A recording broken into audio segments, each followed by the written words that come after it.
नमस्कार दोस्तों। बात निकली है तो दूर तक जाएगी। बात एक अतिक्रमण की नहीं है। बात एक मजार पर छत डालने की नहीं है। बात सिर्फ एक जगह परकोटे पर अतिक्रमण करने की नहीं है। बात एक जगह जयपुर की पहचान बने परकोटे को नुकसान पहुंचाने की नहीं है। अगर यह बात निकली है और चली है तो यह बहुत दूर तक जाएगी। और अगर यह बात बहुत दूर तक जाएगी तो यह तय मान के चलिए वे चिन्हित 1868 अतिक्रमण जो परकोटे को अपनी जद में ले चुके हैं, इन अतिक्रमणों को लेकर राजस्थान विधानसभा से लेकर राजस्थान हाईकोर्ट और सुप्रीम कोर्ट तक चर्चा हो चुकी है और उन अतिक्रमणों को हटाने का आदेश पारित हो चुका है। सरकारें नगर निगम ढील दे रही है। अब यह चर्चा और यह विवाद लंबा चलेगा, लंबा चला और अगर इस विवाद के चलते अतिक्रमण हटाने और परकोटे को बचाने की मुहिम चल पड़ी तो फिर वे 1868 अतिक्रमण जो पहले से चिन्हित है उन्हें हटाना होगा। और उन्हें हटाना होगा तो आप सोच सकते हैं कि पूरे जयपुर में खलबली मचेगी, क्योंकि क्या मकान, क्या दुकान, क्या मजार, क्या मस्जिद, क्या मंदिर और क्या लोगों ने अपने मकान सीधे सीधे परकोटे के ऊपर टिकाकर बना लिए, या परकोटे में खिड़कियां निकाल लिया, परकोटे को नुकसान पहुंचा दिया या ढा दिया। यह आप जयपुर में देख सकते हैं। बाकायदा इसकी सूची नगर निगम ने जो हाई कोर्ट में सौंपी हुई है, अगर उन पर कार्रवाई शुरू हो गई और इसकी मांग शुरू हो गई तो यह तय मान के चलिए कि अभियान जो है सरकार के गले में पड़ने वाला है। बात सिर्फ यहां से शुरू हुई कि चांदपोल में गुलाब शाह बाबा की मजार पर जो टीन शेड क्षतिग्रस्त हो गए थे जनता की मांग पर, कांग्रेस विधायक अमीन कागजी ने उन टीन शेडों के स्थान पर अपने कोष से 20 लाख रुपए दिए और 20 लाख के वर्क ऑर्डर नगर निगम ने जारी कर दिए और वहां काम शुरू हो गया। लेकिन अचानक हवा महल के विधायक, भाजपा के विधायक बाबा बाल मुकुंदाचार्य वहां आ धमकते हैं और वे कहते हैं यहां अतिक्रमण हो रहा है, कोई कह रहा है जमीन पर कब्जाने का प्रयास है। और वहां जो विवाद शुरू हुआ उसको तो आपने देख लिया कि किस तरह से कांग्रेस और भाजपा के विधायकों में ठन गई और आमने सामने हो गए, मामला गरमाने की स्थिति आ गई। हालांकि पुलिस प्रशासन ने संभाल लिया। अब वह काम तो रोक दिया गया और पता चला है कि नगर निगम के अधिकारियों की गलती की वजह से यह विवाद हुआ है। अब 5 सदस्यीय कमेटी इसकी जांच करेगी। यह बात तो वह हुई जो चांदपोल गुलाब शाह बाबा की दरगाह की है। लेकिन क्या आपको पता है कि जयपुर के परकोटे को कितना नुकसान पहुंचाया जा चुका है? जयपुर के परकोटे पर कुछ कितने अतिक्रमण हो चुके हैं? जयपुर के परकोटे के ये अतिक्रमण किस तरह से परकोटे को खा चुके हैं? और इस बात को लेकर राजस्थान विधानसभा में प्रश्न उठ चुका है।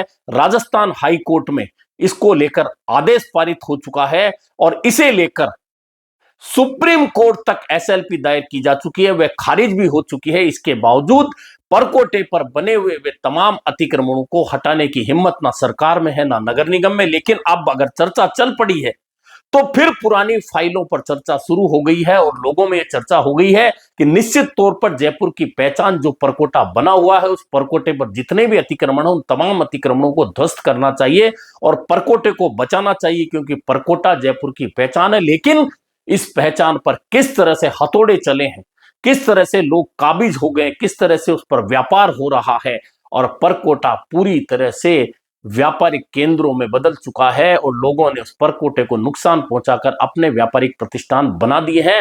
अब अगर बाबा बाल मुकुंदाचार्य ने परकोटे को बचाने की मुहिम शुरू कर ही दी है तो फिर लोग कह रहे हैं कि फिर बाबा बाल मुकुंदाचार्य को तमाम 1868 जो चिन्हित अतिक्रमण है परकोटे पर, उन्हें बचाने के लिए सीधे सरकार से बात करनी चाहिए और हाईकोर्ट का जो आदेश पूर्व में पारित हो चुका है उस आदेश को पालना के लिए खुद आगे बढ़कर काम करना चाहिए। दरअसल आपको पूरी कहानी बता देता हूं कि जयपुर में अतिक्रमण जो परकोटे के हैं वह कोई आज की बात नहीं है।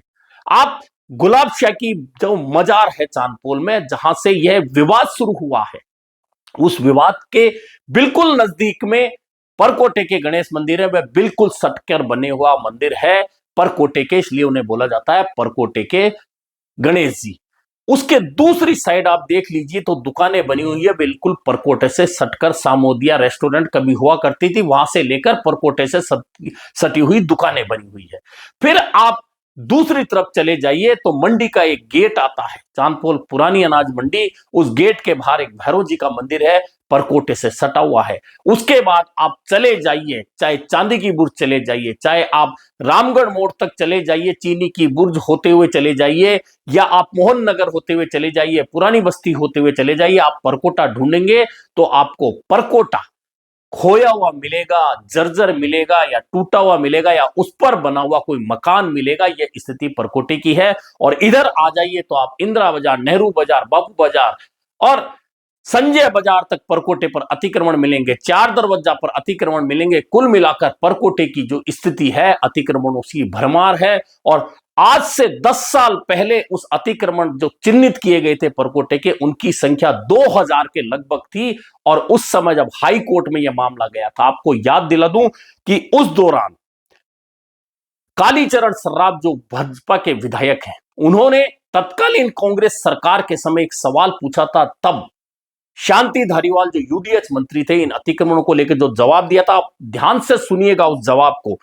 दरअसल सर्राफ ने पूछा था कि अतिक्रमणों को हटाने के लिए सरकार क्या कर रही है। तब यूडीएच मंत्री तत्कालीन शांति धारीवाल ने जवाब दिया था कि परकोटे से 15 फीट की दूरी तक अतिक्रमण हटाने के संबंध में सुप्रीम कोर्ट में यथास्थिति के आदेश हैं, लेकिन हाई कोर्ट में परकोटे से 15 फीट की दूर तक अतिक्रमण हटाने के लिए रिट दायर की गई थी। और हाई कोर्ट की कमेटी ने परकोटे में 5 किलोमीटर की परिधि जो परकोटे की है, उसमें 1868 अतिक्रमण चिन्हित किए थे। ये सिर्फ 5 किलोमीटर में किए गए थे। ये ध्यान रखने की बात है। परकोटे की कुल दूरी में अगर ये सारे चिन्हित किए जाएं तो इनकी संख्या 5000 अतिक्रमण हो सकती है। लेकिन यह 10 साल पहले जो उत्तर आया था विधानसभा में, वह मैं बता रहा हूं। उसमें कहा गया था 1868 अतिक्रमण सिर्फ 5 किलोमीटर की परिधि में चिन्हित किए गए थे। सूची कोर्ट में पेश की गई थी और परकोटे की सुरक्षा के लिए स्पेशल सेल बनाई गई थी। हाई कोर्ट ने कहा था फाइनल ऑर्डर में कि 15 मई 2015 से अतिक्रमण ध्वस्त कर दिए जाएं। यह आदेश 2015 का बता रहा हूं, जब दिया था हाई कोर्ट ने। इस पर सरकार और नगर निगम सुप्रीम कोर्ट में एसएलपी दायर करने गए थे, जो खारिज कर दी गई थी। उसके बाद में धारीवाल ने कहा था कि केंद्र के अटॉर्नी जनरल ने सुप्रीम कोर्ट में कहा है कि नगर निगम ने अधिकारियों ने जमीनें बेच दी, ऐसे में 15 फीट में अतिक्रमण कैसे हटेंगे। तो सुप्रीम कोर्ट ने फिर से हाई कोर्ट में जाने को कहा था और हाई कोर्ट ने उसी आदेश को पारित कर दिया था। यानी कि अतिक्रमण हटाने के लिए 5 साल पहले, यानी कि 2010 में ही यह तय कर लिया गया था कि परकोटे की दीवार से 5 मीटर की दूरी में करीब 2300 से ज्यादा अवैध निर्माण अतिक्रमण सामने आए हैं। निगम ने भी खुद ने माना था हाई कोर्ट में कि 22 जगह परकोटा गायब हो चुका है और निगम 1792 अतिक्रमण चिन्हित कर चुका है। यह बात मैं आपको 10 और 15 साल पहले की स्थिति में बता रहा हूं। और 15 साल का जब वक्त गुजर गया या 10 साल का वक्त गुजर गया तो उस परकोटे पर कितने ज्यादा अतिक्रमण और हो चुके होंगे, यह आप अच्छी तरह से जानते होंगे। और अब लोगों ने वही बात शुरू कर दी है कि ठीक है, गुलाब शाह की मजार अगर गलत है, वहां अतिक्रमण हो रहा है, वहां परकोटे को नुकसान हो रहा है, तो सिर्फ एक जगह की बात क्यों जाए। अगर परकोटे को नुकसान कोई भी पहुंचा रहा है, कोई भी उस परकोटे पर मकान बना रहा है, कोई भी उस परकोटे पर दुकान बना रहा है, कोई भी उस परकोटे पर शोरूम बना रहा है, कोई उस पर मजार बना रहा है, कोई उस पर मस्जिद बना रहा है, कोई उस पर मंदिर बना रहा है, किसी की दुकान चल रही है, तो क्यों नहीं उन तमाम अतिक्रमणों को हटाने की कार्यवाही शुरू की जाए। और अगर बाबा बाल मुकुंदाचार्य वास्तव में परकोटे को बचाने और जयपुर के संरक्षण को लेकर इतने ही गंभीर हैं, तो फिर क्या वे 2300 चिन्हित अतिक्रमण, जिनका हवाला नगर निगम दे चुका है, विधानसभा में जिनको लेकर सरकार उत्तर दे चुकी है और हाई कोर्ट में आदेश पूर्व में पारित हो चुका था कि इन्हें हटाया जाए। और पिछले दिनों ही आपने देखा होगा कि हाई कोर्ट ने 19 उन इमारतों को ध्वस्त करने के लिए कहा था जिन्होंने परकोटे को नुकसान पहुंचाकर व्यवसायिक हित साधे। हालांकि अब फिलहाल उन इमारतों को लेकर सुप्रीम कोर्ट से स्टे आ गया है, लेकिन सुप्रीम कोर्ट ने यह नहीं कहा है कि यह इमारतें जो है वे अवैध नहीं है। ऐसे में अब सवाल उठता है कि अगर विवाद शुरू हुआ है और विवाद की जड़ में यह बात है कि परकोटा बचाया जाए, तो क्या परकोटे को बचाने का यह अभियान शुरू कराने के लिए बाबा बाल मुकुंदाचार्य विधानसभा में अपनी सरकार से यह सवाल पूछ पाएंगे, जो अब तक सिर्फ अजान या फिर मुस्लिम वर्ग की छात्राओं के हिजाब हटाने के सवाल पूछते हैं या विवाद करते हैं?